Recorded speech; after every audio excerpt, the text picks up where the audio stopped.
कहानी के शुरू होते ही एक आदमी तैरते हुए पानी से निकलता है। वो अपने आसपास की हर चीज को गौर से देखते हुए कहता है, नहीं ये मेरी दुनिया नहीं, मेरी दुनिया कोई और है। कहाँ है? मैं जानता हूँ, मेरे अंदर एक उम्मीद है कि मैं अपनी दुनिया में पहुँच जाऊंगा। ये कहते ही केविन नाम का यह आदमी यहाँ से गायब हो जाता है। जिसके बाद सीन शिफ्ट होकर हम केविन को अपनी नॉर्मल दुनिया में देखते हैं। वो एक बार में बैठा है, बहुत ही ज्यादा परेशान है क्योंकि स्टॉक मार्केट में उसका लगाया सारा पैसा डूब चुका है। इस टाइम पर मोली नाम की एक लड़की उसके पास आकर बैठ जाती है। वो केविन से बात करना चाह रही थी। वो उससे कहती है, क्या हुआ, उदास लग रहे हो? केविन जवाब में कहता है, हाँ बहुत परेशान हो, सो प्लीज यहाँ से चली जाओ। मोली कहती है, नहीं मैं तुम्हारे पास ही बैठूंगी क्योंकि उदास लोग मुझे बहुत पसंद है और वैसे भी मैं तुम्हारे लिए यहाँ नहीं आई, मैं अपने फ्रेंड से तुम्हारा मूड ठीक करने की पट्ट लगा कर आई हूँ। केविन अब ना चाहते हुए भी उसे अपने पास बैठने की इजाजत दे देता है। मोली की कंपनी अब उसे भी अच्छी लगने लगी थी। बातें करते करते ये लोग अच्छे दोस्त बन जाते हैं और कुछ ही अर्से बाद ये लोग शादी भी कर लेते हैं। वक्त गुजरता है, ये दोनों एक दूसरे के साथ बहुत खुश थे। वो नहीं जानते थे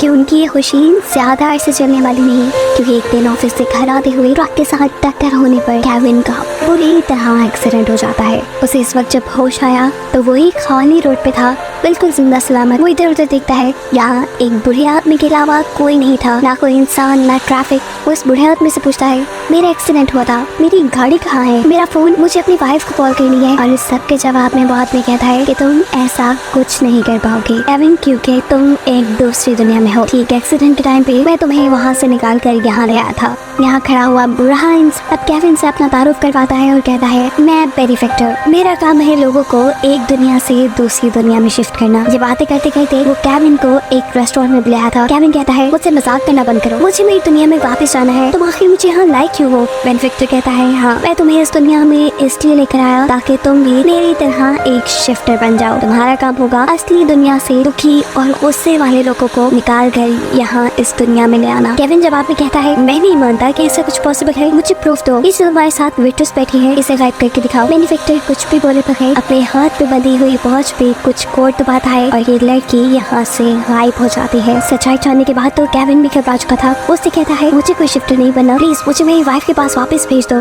पर बेनिफैक्टर कहता है, नहीं, जब तक अब तुम शिफ्टर नहीं बन जाते तुम यहीं रहोगे। लेकिन केविन शिफ्टर बनने से भी इनकार कर देता है। वो कहता है, मैं किसी को भी असली दुनिया से उठाकर यहाँ नहीं लेकर आऊंगा। वो अब गॉड से प्रे करने लगा था कि गॉड उसे यहाँ से निकाल दे। उसे गॉड से प्रे करते हुए देखकर बेनिफैक्टर गुस्सा होकर वहाँ से चला जाता है। जिसके बाद केविन इस दुनिया को देखने के लिए बाहर निकलता है। यहाँ के लोगों में गुस्सा था, अजीब अफरा तफरी थी, कोई किसी से बात नहीं करता था, लड़ाई झगड़े थे, फैमिलीज तो यहाँ न होने के बराबर थी। यहाँ खाने को ज्यादा कुछ नहीं था, लोग भूख के मारे एक दूसरे को मार देते थे। वक्त गुजरता है और आहिस्ता आहिस्ता केविन को इस जगह रहते हुए 5 साल गुजर जाते हैं। इस दुनिया की न्यूज में आज भी खबर थी कि बेनिफैक्टर ने केविन को शिफ्टर बनने की ऑफर की थी और केविन ने उसे मना कर दिया था। केविन की अभी तक यही कोशिश थी कि उसे यहाँ पे कोई शिफ्टर मिल जाए जो उसे उसकी वाइफ के पास पहुँचा दे, लेकिन आज तक वो अपनी इस कोशिश में कामयाब नहीं हुआ था। यहाँ उसका एक गैब्रियल नामी दोस्त भी बन गया था, जिसके लिए केविन ने यहाँ पर बाइबल लिखी थी, जो कि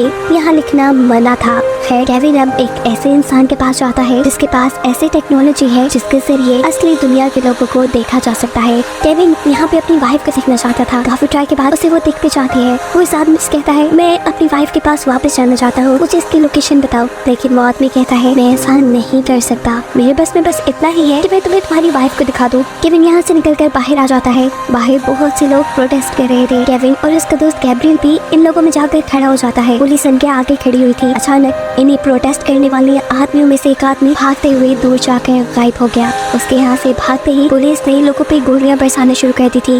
केविन और गैब्रियल एक बिल्डिंग के अंदर छुप जाते हैं और यहाँ केविन गैब्रियल से कहता है, वो आदमी भागने में इसलिए कामयाब हो पाया क्योंकि वो एक शिफ्टर था, मुझे भी बस एक शिफ्टर ही चाहिए। और इस बात पे गुस्से में गैब्रियल जवाब देता है, बस छोड़ भी दो अपनी ये कोशिश, ना तो तुम्हें कोई शिफ्टर मिलेगा और ना ही तुम यहाँ से बाहर जा पाओगे। केविन अब अपने लिए शॉपिंग करने के लिए एक शॉपिंग मॉल में जाता है, जहाँ वो एक बच्चे को देखता है। 7 साल का ये बच्चा केविन की आंखों के सामने ही गायब हो चुका था और अगले ही पल यहाँ वापस भी आ चुका था। इस बच्चे को देखकर केविन को अपना बेटा याद आता है, जो भी ऐसे ही एक शॉपिंग मॉल में गायब हो गया था।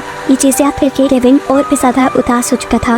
यही मॉल में केविन को नादिर नामी एक आदमी भी मिलता है। वो आदमी यहाँ केविन को असली नाम से पुकारता है और उससे कहता है, मैं जानता हूँ तुम भूखे हो, अगर तुम चाहो तो मेरे घर आकर खाना खा सकते हो। नादिर यहाँ पे एक वो इंसान था जिसके पास फैमिली थी, उसकी वाइफ, 2 बेटियाँ। केविन उसके साथ उसके घर चला जाता है। नादिर जानता था कि केविन को आज भी बाइबल याद है और दूसरी दुनिया की बहुत सी चीजें जो ये लोग भूल चुके हैं। वो चाहता था कि केविन उसकी बेटियों को वो सब सिखाए जो उसे याद है, जिसके बदले वो उसे उसके घर में रहने भी देगा और उसे खाना भी देगा। इससे पहले कि केविन एक्साइटेड हो पाता, यहाँ पर अलार्म बजना शुरू हो जाते हैं। जल्दी से लोग न्यूज चलाकर देखते हैं तो इन्हें पता चलता है कि बेनिफैक्टर जो काफी सालों से इस दुनिया में वापस नहीं आया था, कल वो वापस आने वाला था। ये जानकर केविन की तो उम्मीद जैसे दोबारा से जाग गई थी अपनी दुनिया में जाने की। केविन जल्दी से अब उस आदमी के पास आता है जिसके पास असली दुनिया में लोगों के लोकेशन जानने वाली टेक्नोलॉजी थी। वो उसे मूली की लोकेशन मांगता है, पर ये आदमी केविन को बताता है कि तुम मूली की लोकेशन तब तक नहीं जान पाओगे जब तक शिफ्टर वाला वो खास किस्म का ब्रेसलेट तुम्हारे पास नहीं होगा। अब शिफ्टर वाला ब्रेसलेट सिर्फ बेनिफैक्टर के पास था और अगर केविन को वो हासिल करना था तो उसे बेनिफैक्टर को मारना था, जिसके लिए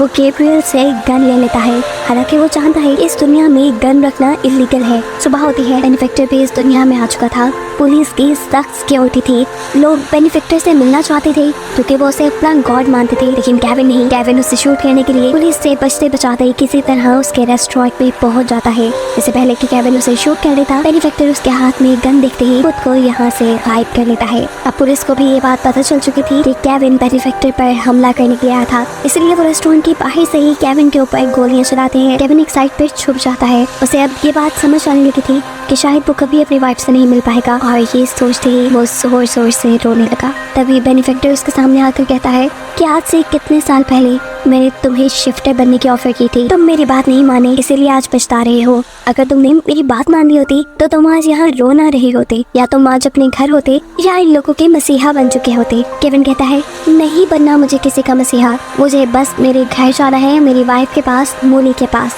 उसके बाद काटकर बेनिफैक्टर से पूछता है, तुम्हारे पास गन कहाँ से आई? गैब्रियल ने दी है ना? ये कहते ही वो अपनी शिफ्टर मशीन के जरिए गैब्रियल को भी यहाँ टेलीपोर्ट कर लेता है। गैब्रियल को अच्छी खासी सुनाने के बाद बेनिफैक्टर केविन से कहता है, तुम्हें क्या लगा मुझे यहाँ पे होने वाली किसी चीज का नहीं पता चलता? तुम जो बाइबल के पेजेस लिखते हो मुझे उसका भी पता है। ये कहते ही वो यहाँ से गायब हो चुका था। उसके जाते ही पुलिस वाले जो बाहर खड़े हुए थे वो भी इनके ऊपर गोलियां चलाना शुरू कर देते हैं। एक गोली गैब्रियल को लगती है जिससे वो मर जाता है, जबकि केविन सोफे के पीछे छुपकर अपनी जान बचा लेता है। अपने इसी बचाव के दौरान केविन की नजर पड़ती है गैब्रियल के हाथ पे। उसके हाथ में शिफ्टर वाला ब्रेसलेट था, यानी इतनी बड़ी सच्चाई उसके अपने दोस्त ने उससे छुपा कर रखी कि वो एक शिफ्टर था। लेकिन खैर अब केविन इस डिवाइस के जरिए मूली की लोकेशन का पता चलाकर वहाँ जा सकता था। गैब्रियल के हाथ से उतारी हुई इस डिवाइस को अपने हाथ में पहनते ही केविन कुछ कोड्स मिलाता है और यहाँ से अचानक टेलीपोर्ट होकर किसी और दुनिया में पहुँच जाता है। ये केविन की दुनिया नहीं थी, वो पहचान चुका था। वो दोबारा कुछ कोड एंटर करता है और यहाँ से टेलीपोर्ट होकर किसी दूसरी दुनिया में गिर जाता है। इस मरतबा वो पानी में गिरा था और ये वही सीन है जो हम मूवी के स्टार्ट पर भी देख चुके हैं। ये भी उसकी दुनिया नहीं, वो जानता है, लेकिन वो अपनी वाइफ को ढूंढते हुए अपनी दुनिया में पहुँच जाएगा, उसे ये उम्मीद है। वो दोबारा कुछ कोड एंटर करता है और एक दूसरी दुनिया में टेलीपोर्ट हो जाता है। ये दुनिया किसी पागल खाने से कम नहीं थी और यहाँ पर डॉक्टर गैब्रियल था। उसे यहाँ पे गैब्रियल के कई वेरिएंट मिलते हैं जो पूरी तरह उसके पीछे पड़ चुके थे। वो इनसे बचते बचाते दूसरी तरफ जाता है तो यहाँ उसे रोती हुई एक लड़की दिखाई देती है। ये लड़की शायद उसने कहीं देखी थी। रोते हुए ये लड़की बताती है कि तुम्हारी वजह से आज मेरी जिंदगी यहाँ पे पागलों जैसी हो गई है। याद है ना, तुमने ही बेनिफैक्टर से कहा था कि मुझे गायब करके दिखाओ, उसने मुझे टेलीपोर्ट करके यहाँ भेज दिया और आज तक मैं यहाँ पे हूँ। ये जानकर केविन को थोड़ा बुरा लगता है। वो टीना से अपने किए की माफी मांगता है और अभी ये सब बातें कर ही रहा था वो कि यहाँ पर गैब्रियल के वेरिएंट्स आ जाते हैं जो उसे शूट करना शुरू कर देते हैं। इससे पहले कि केविन मर जाता, वो दोबारा अपनी डिवाइस पे कुछ कोड एंटर करके एक दूसरी दुनिया में टेलीपोर्ट हो जाता है। इस दुनिया में केविन को अपना ही दूसरा वेरिएंट नजर आ रहा था। ये कह लें कि उसका हमशक्ल। गुस्से में वो केविन से पूछता है, तुम कौन हो और यहाँ कैसे आए? केविन को कुछ समझ नहीं आ रहा था। वो उससे माफी मांग रहा था और इसी दौरान वो दूसरा आदमी केविन के हाथ में वो डिवाइस देख लेता है। वो केविन से कहता है, ये डिवाइस तुम्हें कहाँ से मिली? ये मुझे दे दो, इसके बदले तुम मुझसे जो चाहो मैं तुम्हें वो दूंगा। लेकिन केविन ये डिवाइस उसे देने से मना कर देता है क्योंकि उसे हर हाल में अपनी दुनिया में अपनी वाइफ के पास जाना था। इससे पहले कि अब वो सामने वाला आदमी केविन के ऊपर गोली चलाता, केविन दोबारा डिवाइस के ऊपर कुछ कोड एंटर करके उसी दुनिया में पहुंच जाता है जहाँ पे बेनिफैक्टर था। इस टाइम वो नादिर के घर पे गिरा था। वो देखता है कि नादिर पुलिस की गोलियों से जख्मी हो चुका है क्योंकि पुलिस को लग रहा था कि नादिर ने केविन को छुपाया है। मरता हुआ नादिर भी यहाँ अपनी अपनी वाइफ को एक उम्मीद देकर चाहता है कि एक ना एक दिन वो जरूर यहाँ से निकल जाएगा। केविन अब बिना वक्त ज़ाय किए उस आदमी के पास जाता है जिस आदमी के मॉनिटर केविन के पास मौजूद इस डिवाइस की मदद से उसकी वाइफ की लोकेशन उसे बता सकते थे।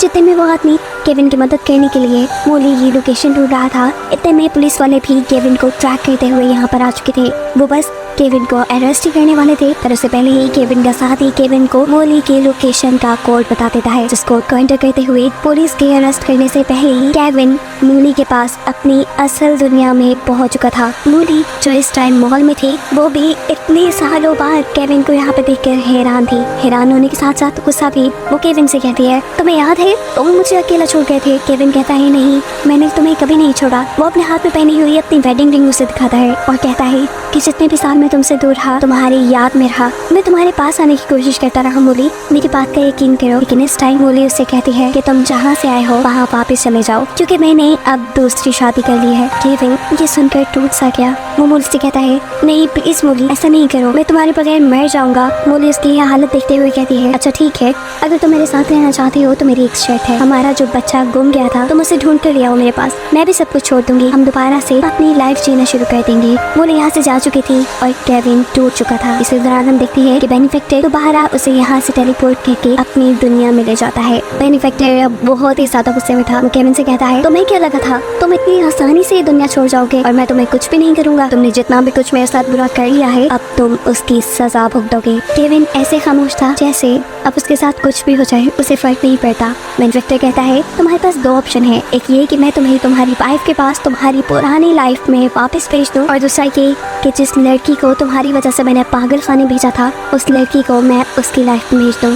बेनिफैक्टर शायद उसका इम्तिहान ले रहा था, क्योंकि इस टाइम जिस दुनिया में केविन था, इस वक्त इस दुनिया में हर कोई सेल्फिश बन चुका था। बेनिफैक्टर जानता था कि केविन अपनी लाइफ में वापस आने का फैसला करेगा, लेकिन हैरानकुन तौर पे वो उससे उल्टा फैसला करता है और लड़की को उसकी पुरानी लाइफ में भेजने का फैसला कर देता है। केविन की बात मानते हुए बेनिफैक्टर ने टीना नाम इस लड़की को उसकी फैमिली के पास वापस भेज दिया था। ये लोग देखते हैं कि अपने घर जाकर वो बहुत खुश थी, लेकिन बेनिफैक्टर गुस्से से पागल हो चुका था, क्योंकि केविन हर मर्तबा उसकी सोच से उलट काम करता था और इस वक्त वो गुस्से में केविन को गोली मार देता है। केविन की आंख एक नई दुनिया में खुली। वो एक बार के पास खड़ा था। वो बार के अंदर चला जाता है जहाँ उसे अपनी वाइफ मोली बैठी दिखाई देती है। केविन को ये चांस लग रहा था। वो मोली के पास जाता है और उससे पूछता है, उदास लग रही हो, क्या हुआ? केविन की तरफ मुँह करते हुए मोली कहती है, 18 घंटे की शिफ्ट की है, अभी घर में जाना है, थक गई हूँ। अभी ये लोग बातें ही कर रहे थे कि अचानक मोली के पास उसकी बेटी की कॉल आ जाती है और ऐसे केविन को पता चलता है कि इस दुनिया में मोली मैरिड है। उसके फोन कट करते ही वो मोली से पूछता है, क्या तुम मैरिड हो? मोली कहती है, हाँ, पर मैं आप अपने हस्बैंड के साथ नहीं रहती। ये सुनकर तो उसी खुशी का ठिकाना ही नहीं रहा था। वो यहाँ मोली से बातों में दोस्ती कर लेता है और फिर चाय के लिए भी इनवाइट करता है। ऐसे ही कुछ अर्से बाद इनकी शादी भी हो जाती है। केविन और मोली दोबारा से एक हैप्पी लाइफ जीने लगे थे। कहानी के आखिर में केविन बताता है, मैं जानता हूँ कि ये मेरी दुनिया नहीं है, लेकिन मैं इस दुनिया में एडजस्ट कर लूंगा, क्योंकि इस दुनिया में मेरे साथ दोबारा मेरी वाइफ मोली है। जो बताते हुए ये कहानी यहीं खत्म हो जाती है।